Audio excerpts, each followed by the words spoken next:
نحن بها صوت وصورة على منتديات بني رشيد. الله يحييك. القصيدة الأولية الاستفتاحية كل الثنتين اللي تختار حقت هذه وبعدين حقت الوزير اللي يقول عن الانظار لو ان ابتعدنا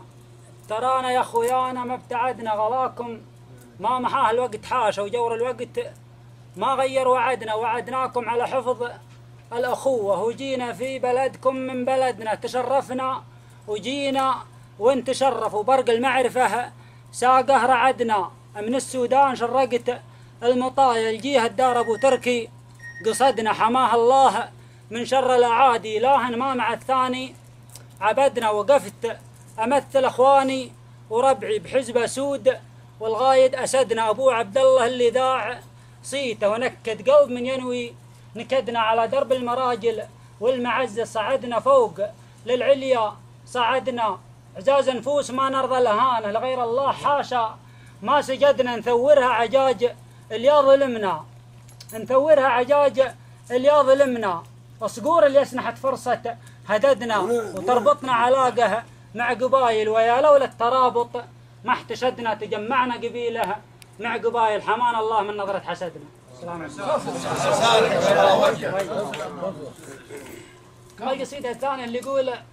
مرحبا والقصايد عاليا مستواها جات من شاعر ما ينتج الا الاصيله مرحبا بالرجال اللي نومس ذراها رمز للفزعه وقدوه لكل القبيله ربعة همها تشرح صدور اخوياها دايم تجود بالغالي ولا هي بخيله كل خطوه خطتها عارفه وش وراها والتفاد حساب الفرصه اللي ضئيله لملمت ما تشتت لجل يقوى قواها واتحد ركبها من بعد رحله طويله سوت المستحيل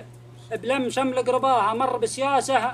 ومر بخطوه بديله زارت دول كثر تدور المبتغاها وعانها الواحد اللي كلنا نلتجي له واشرقت شمس كانت غايبه عن سماها والعوايق تلاشت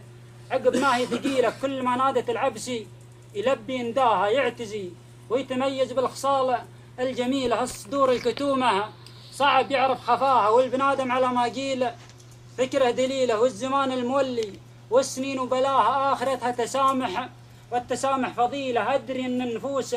اللي أعطوها هواها تامر أصحابها بالسوء ولا الرزيلة كلمة الحق تدوي قبل يرجع صداها وأول الغيث قطره والنتائج حصيلة شد ولا حزمه لعاش منه رخاها عزلة الصف وهن وضعف وأكبر فشيله السنين أقبلت من بعد دورة رحاها لازم أن نتغانمها بأي وسيلة نتعاون على التقوى ونثبت علاها ونتوحد ونشعل شمع ناره مليلة قوة القوم